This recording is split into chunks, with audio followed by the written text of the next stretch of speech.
नमस्कार शेतकरी मित्रांनो, मी अनिल शिंदे, खानदेश ॲग्रो एजन्सी। सध्या बऱ्याच मालांची हार्वेस्टिंग सुरू झालेली आहे, काही मालांची हार्वेस्टिंग सुरू होणार आहे।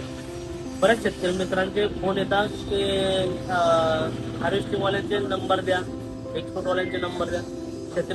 शेतकरी मित्रांनो, जामनेरमध्ये भरपूर एक्सपोर्टर लोक आलेले आहे। काही एक्सपोर्टर लोकांनी त्यांचे वेंडर मार्फत काम चालू केलेले आहे, काही एक्सपोर्टर स्वतः माल घेत आहे, काही लोक त्यांच्या एजंट मार्फत माल घेत आहे। तर मला सर्व शेतकरी मित्रांना सांगणं आहे, जे पण आपण एक्सपोर्टर लोकांना माल देणार आहे, बरोबर, त्यांच्या पेमेंटच्या कंडिशन, त्याच्या पेमेंटच्या अटी, बाकी या सर्व गोष्टीचं बारीक नियोजन करून माल द्या। व जो एक्सपोर्टर आपल्याला चांगले रेट देईल, मालाची चांगली कटिंग करेल, त्यालाच नक्की माल द्या। जामनेरमध्ये बरेच एक्सपोर्टर संपर्कात आहेत, त्यांच्या नंबर मी आता व्हिडिओच्या खाली देणार आहे।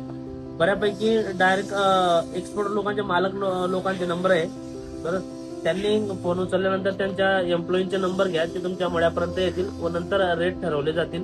काही वेंडर लोकांचे पण नंबर देतोय, काही वेंडर लोक सुद्धा इथे काम करताय, बाहेरून आलेले। आपल्या डोमेस्टिक मार्केटचे जे व्यापारी आहे ते आपल्या सर्वांच्या संपर्कात आहे, पण हे बाहेरून आलेले व्यापारी आहे, यांना यांच्या संपर्कात तुम्ही राहा। जो व्यक्ती आपल्याला चांगले रेट देईल त्याला माल द्या 100%। पेमेंटची कंडिशन तुम्ही बघून घ्या काय त्यांच्याकडनं। पेमेंट कंडिशन बघून घेत असताना शक्यतो कॅश मध्ये व्यवहार करा, बरं। आणि सर्वात महत्वाचा मुद्दा म्हणजे एक्सपोर्टने माल काढल्यानंतर एक्सपोर्टची जी गाडी असेल त्याचं आपल्याला पक्क्या स्वरूपात बिल भेटतं, ते बिल घ्यायचं लक्षात ठेवा, ठीक आहे। आणि काही एक्सपोर्टर लोक आहेत की ते स्वतः सुद्धा माल काढताय, त्यांना काही दुसरी साईट हवी असते, ते तुमच्या पद्धतीने तुम्ही बघून त्यांना माल द्या। जो वेंडर किंवा जो एक्सपोर्टर आपल्याला चांगला रेट देईल त्याला माल द्या। धन्यवाद।